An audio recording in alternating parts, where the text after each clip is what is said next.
नमस्कार प्यारे भाइयों बहनों, कैसे हैं आप लोग। मध्य प्रदेश पुलिस कांस्टेबल की तैयारी कर रहे सभी अभ्यर्थियों के लिए, फिजिकल की तैयारी जो लोग कर रहे हैं उनके लिए यह वीडियो बहुत ही ज़्यादा महत्वपूर्ण है। तो सबसे पहले आप ये आज तक की खबर देख लीजिए। आपको खबर का स्क्रीनशॉट दिख रहा होगा, खबर को मैं पढ़कर भी सुनाता हूं। देखिए, झारखंड के पलामू में सिपाही भर्ती परीक्षा में फिजिकल टेस्ट के दौरान 25 अभ्यर्थी बेहोश हो गए। इनमें अस्पताल में इलाज के दौरान 3 अभ्यर्थियों की मौत हो गई। इस घटना के बाद सीएम ने अफसरों को तत्काल मामले का संज्ञान लेने के निर्देश दिए हैं। कांस्टेबल भर्ती के फिजिकल टेस्ट में 25 अभ्यर्थी बेहोश। अब आप कहेंगे कि भाई तो हम क्या करें, वो झारखंड, ये मध्य प्रदेश। झारखंड में 10 किलोमीटर की दौड़ होनी है, हमारे यहाँ 1 किलोमीटर की भी नहीं है, सिर्फ 800 मीटर दौड़ना है। परिस्थितियां अलग है ना। तो भैया, जब एमपी में दौड़ हुई थी पिछली बार 800 मीटर की ही दौड़ थी और उस समय भी 2 अभ्यर्थियों की जान चली गई थी। और सुनिए, अब अगर आप ये कहें कि वो जो दौड़ थी वो मई जून के महीने में थी, मई के महीने में थी, ये हमारी सितंबर अक्टूबर में होनी है। अक्टूबर का फिर भी ठीक है, लेकिन सितंबर में जो उमस पड़ती है ना, अभी पड़ रही होगी, जहां अभी पानी बरस रहा है वहां तो ठीक है, जहां बारिश नहीं हो रही है वहां जो जबरदस्त उमस पड़ रही है भाई, उसका ध्यान रखना। उमस जो है इससे क्या नाम, धूप से ज़्यादा खतरनाक होती है। धूप में, हमारे घर में एसी तो है नहीं, लेकिन धूप में आप पेड़ की छांव में बैठ जाएं, कूलर में बैठ जाएं तो पता नहीं चलता है उस समय गर्मी, मई जून की गर्मी में। लेकिन इस उमस वाली जो गर्मी होती है, सितंबर की गर्मी, इसमें तो ना तो कूलर काम करता है, ना किसी पेड़ के नीचे आराम मिलता है, गर्मी बहुत ज़बरदस्त होती है। 2016 में सितंबर के महीने में फिजिकल हुआ था, 40 दौड़ते थे, 4 फिजिकल दौड़ निकाल पाते थे, ये हालत थी। तो मैं आपसे ये कहना चाहता हूं, इस वीडियो का जो सार है वो बस यही है कि आप अपना ध्यान रखें। कट ऑफ को लेकर बहुत ज्यादा अभ्यर्थी चिंतित रहते हैं। सर कितनी कट ऑफ जाएगी, सर हमें लगता है बहुत हाई कट ऑफ जाएगी, बहुत अच्छा फिजिकल हो गया लोगों का। भाई होने वालों का हो गया, पर कितने लोग ऐसे हैं जो 90-95 का फिजिकल निकाल रहे हैं और जिनके पेपर में आए हों अच्छे नंबर। ऐसा नहीं कि वो तैयारी कर रहे हैं अग्निवीर की और इसमें वैसे ही शामिल हो जाते हो हल्ला के लिए, दौड़ में ट्रायल देने के लिए, और फिर कहते हैं कि हमारा फिजिकल 90 का हो गया, 85 का हो गया, वीडियो में दिखाने लगते हैं दुनिया भर की बातें।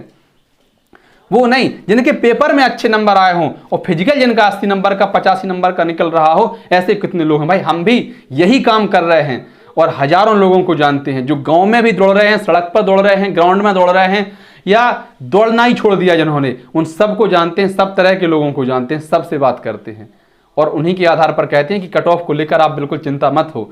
साल भर हो गई ना दौड़ते दौड़ते, साल भर, और साल भर बाद भी अभ्यर्थी आज भी यही कह रहे हैं कि भाई 23 सितंबर से फिजिकल है, हमारा पहले दिन ना पड़ जाए।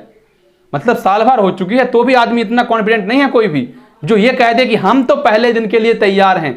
और अगर कोई इतना कॉन्फिडेंट है तो बताइए, हाथ खड़ा करके कमेंट बॉक्स में बताइए। बहुत सारे अभ्यर्थी मुझे तो यही कहते मिले कि यार पहले दिन ना पड़ जाए, मतलब सितंबर में ना हो, फिर अक्टूबर में हो जाए, 15 दिन का एक्स्ट्रा टाइम मिल जाए भाई। क्यों? अरे जब 2:45 में दौड़ मांगी जाती थी तो उसमें आधे से ज्यादा अभ्यर्थी फेल हो जाते थे। अब उनकी दौड़ सबकी 2:10 में आने लगी, 2:20 में आने लगी। मैं मानता हूं कि फिजिकल को इंप्रूव करना बहुत जरूरी है। अब आप 2:45 में दौड़कर आप सोचे कि आप 2:45 में दौड़ जाएं। लड़कों को 2:45 में कितने नंबर हैं? मेरे हिसाब से लगभग 15 नंबर होंगे, और 13 फुट आप कूद जाएं, 19 फीट गोला फेंक दें, 40-42 नंबर का टोटल फिजिकल होगा। ये इतने पर नहीं हो सकता, किसी भी कैटेगरी में नहीं हो सकता, मानता हूं इस बात को। लेकिन इसका मतलब ये नहीं है कि आपको दौड़ भी 2:15 में करनी है, कूदना भी 18 है, गोला भी 29 फेंकना है। अरे नहीं भाई, अपने आप की आप अपने विवेक से काम लीजिए, अपने आप को समझिए आपकी क्षमता क्या है। दूसरों की बातों में आकर, दूसरों के वीडियोस देखकर, दूसरों के लेक्चर सुनकर ये जो आप ओवर कॉन्फिडेंट हो जाते हैं ना, बस यही चोटिल होने का कारण बचता है। आज 31 तारीख है हमारे यहाँ पर, आपके यहाँ पर कितनी है जरा बताइए तो। 31 तारीख है, अब सिर्फ 20-22 दिन ही तो बचे हैं ना, 23वें दिन तो फिजिकल शुरू हो जाएगा। 1-2 दिन, अगर मुझे नहीं पता कहाँ पढ़ेंगे फिजिकल, लेकिन अगर दूर पड़े तो हो सकता है 1-2 दिन पहले निकलना पड़े आपको। तो मानकर चलिए कि 20 दिन ही तो बचे हैं। अब 20 दिन में जितनी आपको मेहनत करनी थी, जितनी आपको तैयारी करनी थी, वो साल भर में हो चुकी है। अब आपको सिर्फ और सिर्फ अपना जो है ध्यान रखना है। आपको सिर्फ अपनी तैयारी पर आप फोकस कीजिए, फिजिकली नहीं, मेंटली, मानसिक रूप से स्वस्थ रहिए और शारीरिक रूप से भी स्वस्थ रहिए। आप सोचें कि अब हम 20 किलोमीटर दौड़ें, 10 किलोमीटर दौड़ें। ऐसे एक कोच है, मैं नाम नहीं लेना, उनका पसंद करूंगा, तो वो कहते हैं भाई 20 चक्कर लगाओ ग्राउंड के, 8 किलोमीटर दौड़ हो गई, फिर तुम्हारा टाइम लगेगा। इन सब लफड़ों में मत पड़ना, दर्द बंद नहीं होगा नहीं तो फिर।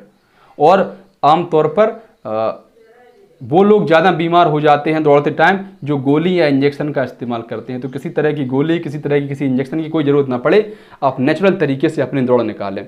दूसरों की बातों में आकर कि हमारा 80 का फिजिकल बन रहा है, 90 का बन रहा है, तुम्हारा 70 का बन रहा, कैसे होगा, चक्कर में ना पड़े। आप जहाँ पर हैं आप बेस्ट हैं। हाँ, अपने स्तर पर बेस्ट करने की कोशिश कीजिए, लेकिन इतना घबरा कर नहीं कि आप जो है टोटल हो जाएं। और कट ऑफ की बात करें तो मैं मौखाद रूप से बता देता हूँ आपको, आप कहें तो लिख के बता दूँ। देखिए, मेल, फीमेल, यूआर मतलब जनरल, ओबीसी, ईडब्ल्यूएस, एससी और एसटी। तो पुरुषों के लिए यूआर कैटेगरी के पुरुष अभ्यर्थी जो हैं 150 नंबर, 155 नंबर आपके बहुत हैं। मैं तो कहता हूं 155 नंबर आपके बहुत हैं, बिल्कुल आप निराश मत हों। और जिसके इससे कम नंबर हैं तो भाई इसको थोड़ा सा इंप्रूव करने की कोशिश करो। कैसे इंप्रूव कर सकते हैं इसको? फिजिकल पर ध्यान दो, स्वाभाविक सी बात है। अपने स्टेप सेट करो। जैसे किसी की लंबी कूद उस समय जब शुरू किया था आपने 13-14 फुट आती थी, हो सकता है इस समय बढ़ के 15 हो गई हो या 16 हो गई हो। वो कितनी बड़ी, उसके से ज़्यादा फर्क नहीं पड़ना चाहिए। अब इस पर ध्यान देना चाहिए कि जब आप रनअप लें तो आपके स्टेप गड़बड़ नहीं होना चाहिए, आपका फॉल नहीं होना चाहिए। यही गोला में है, कितना फुट जा रहा वो एक अलग चीज़ है। अब आपको यहाँ बेसिक गलती नहीं होनी चाहिए। कुछ लोग कहते हैं कि फॉल हो रहा है, होने दो, अभी गोला अच्छा फेंकने दीजिए। नहीं भाई, अब इसका समय नहीं बचा है आपके पास, हाँ या ना। अब आपको जो है अपनी टेक्निक सुधारनी है। अब आप शारीरिक जोर लगाने से ज़्यादा दिमाग की कसरत कीजिए, दिमाग का जोर लगाइए। किसी कीमत पर हमें फॉल नहीं होना है ना, इस बात का आप ध्यान करिए। आगे देखिए, ओबीसी वाले पुरुष अभ्यर्थियों की अगर हम बात करें तो भाई आपके 148-50 नंबर। ईडब्ल्यूएस वाले पुरुष अभ्यर्थी आपके जो है 145। एससी वाले पुरुष अभ्यर्थी लगभग 138 नंबर और एसटी वाले पुरुष अभ्यर्थी आपको लगभग 135। हो सकता है प्लस माइनस 5 इसमें और कर लीजिए, यहाँ वहाँ थोड़ी बहुत हो जाए, क्योंकि फिजिकल, माफ करिए, फिजिकल के लिए जिन लोगों को क्वालिफाइड हुए थे, रिटर्न का जो रिजल्ट आया था उसमें भी किसी ने सोचा था कि इतनी हाई कट ऑफ जाएगी। मेरे हिसाब से तो काफ़ी हाई गई थी। अनुमान इससे भी 5 नंबर कम का था, मतलब 4-5 नंबर इससे कम जानी चाहिए थी। वो आमतौर पे 75 नंबर पे लगभग हुआ है ओबीसी जनरल वालों का, लेकिन 70 का अनुमान था 70 पे हो जाए, क्योंकि इस बार 7 गुने बुलाए जाने थे, पर नहीं हुआ। देखो भाई, फिजिकल में नंबर लाना और रिटन में नंबर लाना दोनों ही अलग अलग चीजें हैं। दोनों में बहुत बड़ा अंतर है। जिसके रिटन टेस्ट में अच्छे नंबर आए हैं, 85 नंबर आए हैं, 84 नंबर आए हैं, 90 नंबर आए हैं, हो सकता है वो एमपीपीएससी की तैयारी कर रहा हो, ये मोटा चश्मा लगा है, दौड़ने कर रही 5 मिनट में, हाँ या ना। मतलब अगर किसी को व्यक्तिगत ना लें, आपको अगर बुरा लगे तो माफी चाहूंगा मैं, लेकिन आमतौर पर ऐसा होता है। जिसके फिजिकल में अच्छे नंबर आते हैं वो हो सकता, आप करिए, जिसके रिटर्न में अच्छे आते हैं, हो सकता है फिजिकल में उतना बेहतर ना हो, और अगर बेहतर हो तो एक ही बार में नौकरी मिल गई, फिर भाई उसको टेंशन की जरूरत ही नहीं है। यही होता है। बहुत सारे अच्छे स्कोर करने वाले अभ्यर्थी या तो पटवारी में नौकरी कर रहे हैं या कहीं और नौकरी कर रहे हैं, उन्होंने दे दिया, या जो फिजिकल करना ही नहीं चाहते, उनको पता है कि हम फिजिकल देने ही नहीं जाएंगे, लेकिन पेपर दे दिया अपनी योग्यता चेक करने के लिए, स्कोर आ गए 87 नंबर आ गए, 85 आ गए, 84 आ गए, ऐसी तैसी करा, कोई मतलब नहीं है ना भाई।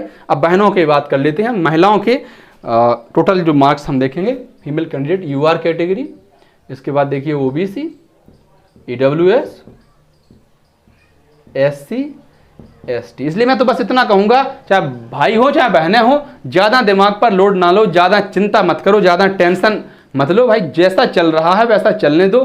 किसी भी तरह की एक छोटी सी इंजरी भी नहीं आनी चाहिए।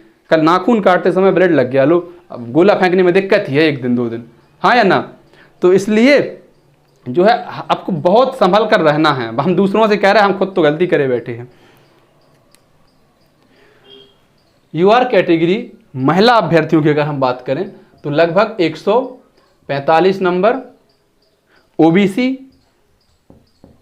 140 नंबर, ईडब्ल्यूएस 137। इसके अलावा देखिए एससी, तो एससी आपको लगभग 132 नंबर, और एसटी वाली जो महिला अभ्यर्थी हैं 125 नंबर। इतने आपको ऑल ओवर अगर है रिटन और फिजिकल मिलाकर तो बहुत अच्छा है, टेंशन की ज़रूरत नहीं है। इससे कम है तो आप उसको बेहतर करने की कोशिश कीजिए। जितनी मेहनत आप कर सकते थे, सबको पता है कि आपने मेहनत खूब की है, 1 साल से लगे हैं, पढ़ाई छोड़े हैं, दिन रात मेहनत कर रहे हैं। यही बस सपने आते हैं कि वर्दी मिल जाए, पर क्या कर सकते हैं, है ना। तो बहुत ज़्यादा खुद को कोसिए मत और बहुत रिलैक्स होकर आप फिजिकल की तैयारी कीजिए, बिल्कुल पॉजिटिव माइंडसेट के साथ, तो निश्चित ही आपको इसका फायदा मिलेगा। धन्यवाद प्यारे साथियों, वीडियो आपको अच्छी लगी हो तो वीडियो को लाइक कर दें, अपने ऐसे अन्य साथियों तक साझा कर दें, संभवतः जो इस वीडियो को देखना पसंद करेंगे। और अगर आप चैनल पर नए हैं तो मैं फिर कहता हूँ, हाथ जोड़कर विनम्र निवेदन है, अपने इस गरीब छोटे भाई के चैनल को सब्सक्राइब जरूर कर दें। बहुत बहुत धन्यवाद।